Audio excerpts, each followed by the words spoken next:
কেমন বাবলি, কেমন বাবলি।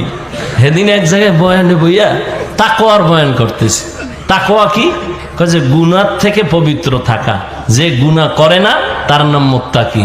বলতেছি ঘুরে টুইরা 5 মিনিট বুঝাইয়া কইলাম, যে গুনাহ করে না এবং গুনাহ হয়ে গেলে তওবা করতেও দেরি করে না, সে কি সবাই বলবে কি মুত্তাকি? একজনের সামনে থেকে কয় কাফের। তা আমি কইলাম যে শীত বাড়লে পাগলও বাড়ে, ব্যাপারটা কি?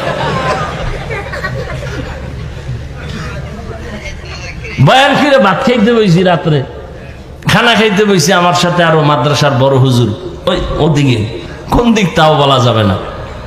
এখন খানা খাইতে গোস্ত নিয়ে এসে, তো আমি তো খাইতেছি আমার লাইন মতো, হুজুরের দিছে মুরব্বী মানুষ, জিগাইতেছে ভাই এটা কি দেশি না ফার্ম? কয় আলহামদুলিল্লাহ। আরে ভাই দেশি না ফার্ম? কয় আলহামদুলিল্লাহ। হুজুর যতবার জিগে হে আলহামদুলিল্লাহ। এরম মগা।